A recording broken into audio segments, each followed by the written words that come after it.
اعوذ باللہ من الشیطان الرجیم، بسم اللہ الرحمن الرحیم۔ قسط نمبر 5۔ اور صحیح بخاری میں ایک دوسری وجہ کے ساتھ یہ الفاظ بھی نبی کریم صلی اللہ علیہ وسلم سے منقول ہیں، اور اسی جمعے کے دن میں قیامت قائم ہوگی۔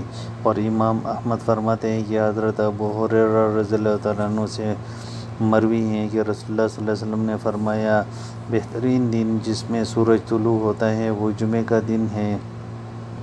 اسی میں حضرت آدم علیہ السلام کی پیدائش ہوئی، اور اسی میں ان کا جنت میں دخول ہوا، اور اسی میں ان کو جنت سے نکالا گیا، اور اسی میں قیامت قائم ہوگی۔ اور حضرت انس رضی اللہ تعالیٰ عنہ سے مروی ہے کہ رسول اللہ صلی اللہ علیہ وسلم نے فرمایا، اگر آدم و حوا کو ننگا اتارا گیا تھا، ان پر جنت کے درختوں کے پتے تھے، پھر حضرت آدم علیہ السلام کو تپش لاحق ہوئی تو بیٹھ کر رونا شروع ہو گئے، اور فرمایا، اے ہوا، مجھے گرمی نے تکلیف میں ڈال دیا ہے۔ تو پھر حضرت جبرائیل روئی لے کر نازل ہوئے، اور پھر حضرت جبرائیل نے ہوا کو فرمایا کہ اس کو کاٹ کر سوت بنا لو۔ پھر ان کو سکھایا، اور پھر حضرت آدم علیہ السلام کو کاتے ہوئے سوت سے داغا بنانا اور پھر کپڑا بنانے کا حکم فرمایا، اور یہ سنت سکھائی، اور فرمایا کہ حضرت آدم جنت میں اپنی بیوی حضرت حوا سے ہم بستری نہ فرماتے تھے، حتیٰ کہ جب اپنے لغزش کی بنا پر جنت سے اتارے گئے اور زمین پر، پھر دونوں جدا جدا سوتے تھے، ایک وادی بطحا میں تھا، دوسرا کسی اور کونے میں، حتیٰ کہ پھر حضرت جبرائیل علیہ السلام حضرت آدم علیہ السلام کے پاس آئے اور حکم فرمایا کہ اپنے بیوی کے پاس آئیں، اور فرمایا کہ حضرت جبرائیل نے پھر ان کو مباشرت سکھائی۔ پھر بعد میں حضرت جبرائیل علیہ السلام حضرت آدم علیہ السلام کے پاس آئے اور ان سے پوچھا کہ ہوا کو کیسے پایا، تو حضرت آدم علیہ السلام نے فرمایا، بہت اچھا، لیکن یہ مذکورہ حدیث غریب ہے، اور اس کا مرفوع ہونا، نبی علیہ السلام تک واسطوں کا پہنچنا بھی بہت ہی منکر ہے۔ اور بعض سلف کے کلام میں ہے کہ اس حدیث کے راویوں میں سے سعید بن میسرہ و ابو عمران بکری بصری ہیں، جس کے بارے میں امام بخاری رحمۃ اللہ علیہ فرماتے ہیں، یہ منکر حدیث ہیں۔ اور ابن حبان رحمۃ اللہ علیہ فرماتے ہیں، یہ من گھڑت حدیثیں روایت کرنے والا ہے۔ اور ابن عدی فرماتے ہیں کہ اس کا معاملہ تاریخ ہے۔ اور اللہ تعالیٰ کا فرمان ہے، پھر آدم نے اپنے پروردگار سے چند کلمات سیکھی، پھر اللہ آدم علیہ السلام پر متوجہ ہوا، یعنی آدم کی توبہ قبول فرمائے، بے شک وہ توبہ قبول کرنے والا رحیم ہے۔ اور حضرت آدم علیہ السلام نے جو کلمات سیکھی وہ کون سی ہیں؟ کہا گیا ہے کہ وہ کلمات یہ ہیں، ربنا ظلمنا انفسنا وان لم تغفر لنا وترحمنا لنکونن من الخاسرین۔ اے ہمارے پروردگار، ہم نے اپنے جانوں پر ظلم کیا، اور اگر آپ ہمیں معاف نہ فرمائیں گے اور ہم پر رحم نہ کریں گے تو ہم ضرور خاسرین میں سے ہو جائیں گے۔ یہ مروی ہے مجاہد اور سعید بن جبیر اور ابو العالیہ ربیعہ بن انس اور حسن اور قتادہ اور محمد بن کعب اور خالد بن معدان اور عطائی خراسانی اور عبد الرحمن بن زید بن اسلم، ان تمام حضرات سے۔ اور ابی بن کعب رضی اللہ تعالیٰ عنہ سے مروی کہ نبی کریم صلی اللہ علیہ وسلم نے فرمایا، حضرت آدم علیہ السلام نے بارگاہ خداوندی میں عرض کیا، اے میرے پروردگار، اگر میں توبہ کر لوں اور رجوع کر لوں تو آپ کا کیا خیال ہے؟ کیا میں جنت میں واپس لوٹا دیا جاؤں گا؟ تو رب نے فرمایا، جی ہاں۔ تو یہ ہے وہ بات کہ حضرت آدم نے اپنے پروردگار سے چند کلمات سیکھی، لیکن یہ حدیث اس طریق کے ساتھ غریب ہے اور اس میں انقطاع ہے۔ اور ابن ابی نجی فرماتے ہیں کہ حضرت مجاہد سے مروی ہے کہ وہ کلمات یہ ہیں، ترجمہ: اے اللہ، تیرے سوا کوئی معبود نہیں، تو پاک ہے، ہم تیری تعریف کرتے ہیں۔ اے پروردگار، بے شک میں نے اپنی جان پر ظلم کیا، پس میری مغفرت فرما دے، بے شک آپ رحم کرنے والوں میں سب سے زیادہ رحم کرنے والے ہیں۔ اے اللہ، تیرے سوا کوئی معبود نہیں، تو پاک ہے، ہم تیری تعریف کرتے ہیں۔ اے رب میں نے اپنی جان پر ظلم کیا، پس میرے توبہ قبول فرما، بے شک آپ بہت توبہ قبول کرنے والے رحیم ہیں۔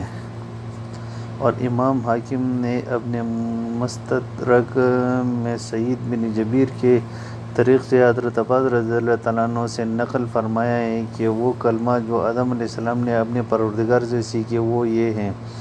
حضرت آدم علیہ السلام نے بارگاہ رب العزت میں عرض کیا، اے میرے پروردگار، کیا آپ نے مجھے اپنے ہاتھوں سے پیدا نہیں فرمایا؟ کہا، یا کیوں نہیں؟ بالکل۔ پھر عرض کیا، اور کیا آپ نے مجھ میں اپنے روح مبارک نہیں پھونکی؟ جواب دیا، یا کیوں نہیں؟ بالکل۔ پھر عرض کیا، اور میں چھینکا تو آپ نے کہا کہ تجھ پر اللہ کی رحمت ہو، اور بے شک آپ کی رحمت کیا آپ کے غضب پر سبقت نہیں لے جاتے؟ جواب ملا، کیوں نہیں؟ بالکل۔ پھر عرض کیا، اور کیا آپ نے میرے تقدیر میں لکھ نہیں دیا تھا کہ میں ایسا ایسا کروں گا؟ جواب ملا، کیوں نہیں؟ بالکل۔ تو پھر عرض کیا، تو بس اگر میں توبہ طیب ہو جاؤں تو کیا آپ مجھے جنت میں واپس لوٹا دیں گے؟ جواب ملا، جی ہاں۔ پھر امام حاکم فرماتے ہیں، یہ حدیث صحیح الاسناد ہے اور شیخین نے اس کو تخریج نہیں فرمایا۔ اور حضرت عمر رضی اللہ تعالیٰ عنہ سے مروی ہے کہ نبی کریم صلی اللہ علیہ وسلم نے فرمایا، جب حضرت آدم علیہ السلام نے لغزشیں صادر ہو گئی تو انہوں نے بارگاہ خداوندی میں عرض کیا، اے پروردگار، میں آپ سے محمد کے وسیلے سے سوال کرتا ہوں کہ آپ میرے مغفرت فرما دیں۔ اللہ رب العزت نے فرمایا، تو نے محمد کو کیسے جان لیا جبکہ اس کو اب تک میں نے پیدا نہیں فرمایا؟ حضرت آدم علیہ السلام نے عرض کیا، اے پروردگار، میں نے اس طرح جان لیا کہ جب آپ نے مجھے اپنے ہاتھوں سے پیدا فرمایا اور آپ نے مجھ میں جان ڈالی تو میں نے اپنا سر اٹھایا تو عرش پر لکھا دیکھا تھا، لا الہ الا اللہ محمد رسول اللہ۔ تو میں نے جان لیا تھا کہ جس ذات کا نام آپ نے اپنے نام کے ساتھ ملایا ہوا ہے، اس سے بڑھ کر آپ کے نزدیک اور کوئی محبوب نہیں ہو سکتا۔ تو اللہ رب العزت نے فرمایا، اے آدم، تو نے سچ کہا اور میرے نزدیک مخلوق میں سب سے محبوب ہے، اور جب تو نے ان کے وسیلے سے مجھ سے مانگ لیا تو پس میں نے تیرے بخشش کر دی، اور اگر محمد صلی اللہ علیہ وسلم نہ ہوتے تو میں آپ کو بھی پیدا نہ کرتا۔